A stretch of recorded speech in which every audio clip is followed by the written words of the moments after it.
Avoir du fun ce soir parce que vous savez que chaque lundi à la ligne verte, il y a quelque chose. Tous les deux lundis, eh bien, c'est le cabaret Dada Poésie, événement où vous êtes présentement. Mais si jamais vous vous trompez de lundi, vous allez tomber sur le Rire Vert et j'ai la chance ce soir d'avoir Patrick Bourassa, lui-même en personne, animateur du Rire Vert, qui va nous faire un petit numéro ici, là. Alors, bonne applaudissement pour Patrick Bourassa.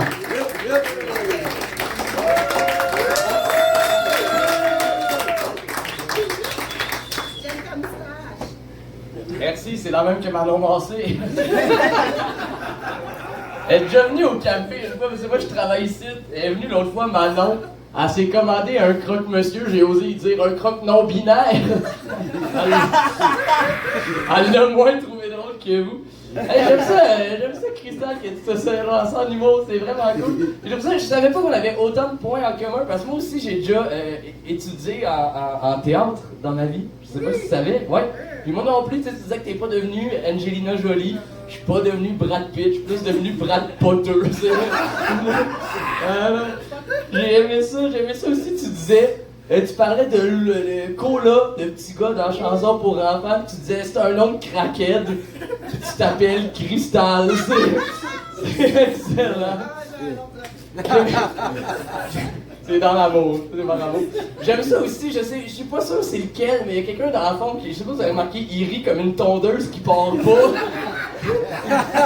Salut gars! Ah, je suis content d'être là, c'est ma première fois au Dada, je suis vraiment content d'être là.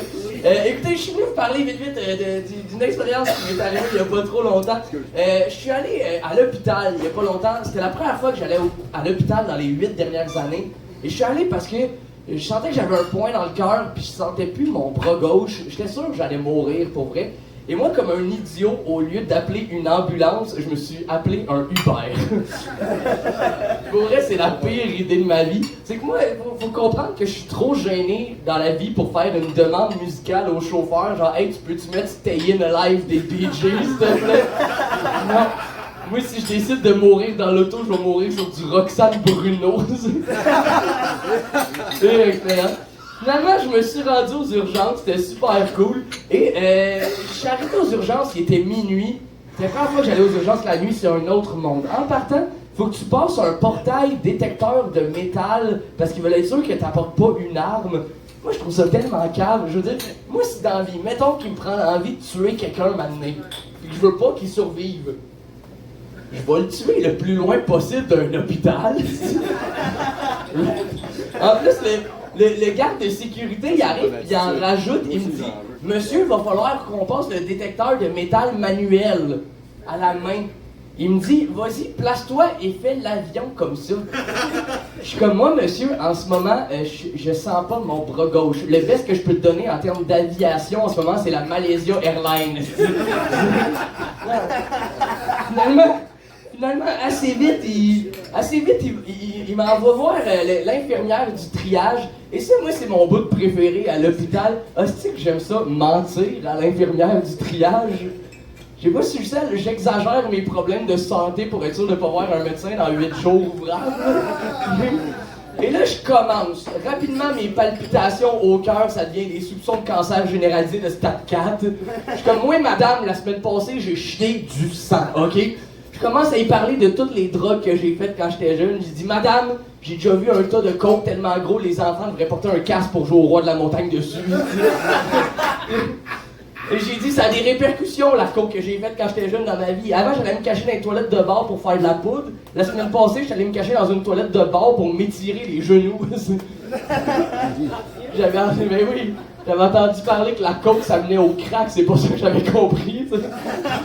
Finalement, on me renvoie dans la salle d'attente. Et là, une fois dans la salle d'attente, je deviens moi-même une infirmière du triage.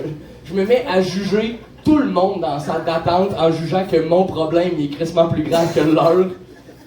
Il y avait un gars avec un couteau planté dans l'épaule et moi, ma première réaction, c'est je suis mieux de voir un médecin avant lui. Et surtout, comment il a passé le détecteur de métal à l'entrée, ce style-là. Et bref, Finalement, je m'en vais voir un médecin, on m'appelle, avant le gars du couteau, j'étais fier de ma shot. Et on m'installe dans un lit et on me fait mettre la petite jaquette bleue de l'hôpital. Tu sais, tu connais la jaquette bleue, là, collection printemps-été 1768, là. A priori, j'ai rien contre la jaquette. Je comprends pourquoi on la porte. C'est juste que quand tu penses que tu vas mourir à cause de ta consommation de poudre, porter du linge avec des petits flocons de neige dessus, c'est crissement moyen. T'sais, mettons, t'as un ami qui a perdu son bras dans l'armée, tu lui achètes pas du linge camouflage à Noël. Anyway, la médecin finit par venir me voir après quelques tests. Elle me dit, Pat, ben, elle me dit pas Pat, elle me dit Monsieur Bourassa, on se connaît pas de même. Elle me dit, Monsieur Bourassa, vous avez sûrement juste fait une crise d'anxiété. Donc, on va vous garder pour la nuit à l'hôpital, essayez de dormir un peu. Je sais pas si t'as déjà essayé de dormir dans un hôpital, mais c'est un esti challenge, là.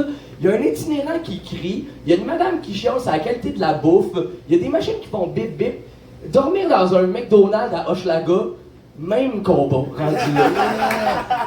Même combat.